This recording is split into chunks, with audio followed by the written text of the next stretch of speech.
ইতিহাস সৃষ্টি করলেন জোহরান মামদানি।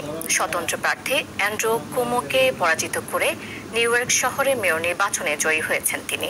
এক প্রতিক্রিয়ায় নিউ ইয়র্কবাসীর চাওয়া অনুযায়ী শহর পরিবর্তনের ঘোষণা দিলেন এই প্রথম মুসলিম মেয়র। আরো জানাচ্ছেন ইমতিয়াজ আহমেদ। শেষ হলো যুক্তরাষ্ট্রের প্রাণখ্যাত নিউ ইয়র্ক শহরের আলোচিত মেয়র নির্বাচন। জনমত জরিপের ফলাফলই সঠিক হলো। 34 বছর বয়সী স্টেট অ্যাসেম্বলি সদস্য জোহরান মামদানি পরাজিত করেছেন তার প্রধান প্রতিদ্বন্দ্বী অ্যান্ড্রু কুমোকে। নির্বাচনী লড়াইয়ে মুখোমুখি অবস্থানে ছিলেন এই দুই প্রার্থী। স্থানীয় সময় মঙ্গলবার অনুষ্ঠিত এই নির্বাচনে জয়ী হয়ে নিউ ইয়র্ক শহরের 111তম মেয়র নির্বাচিত হয়েছেন ডেমোক্রেটিক পার্টির প্রার্থী জোহরান মামদানি। জোহরান মামদানি বলেছিলেন, নিউ ইয়র্কের মানুষ পরিবর্তন চায়।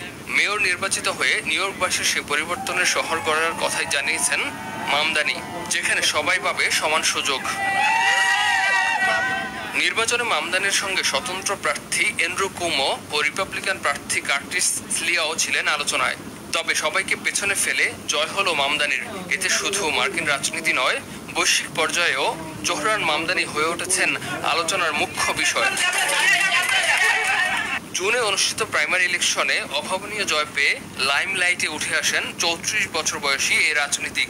নির্বাচনী ইশতেহারে মামদানির প্রতিশ্রুতি ছিল সার্বজনীন চাইল্ড কেয়ার, ভর্তুকি পাওয়া ইউনিটগুলোর ভাড়া বাতিল, বিনামূল্যে পাবলিক বাস সার্ভিস দেয়া।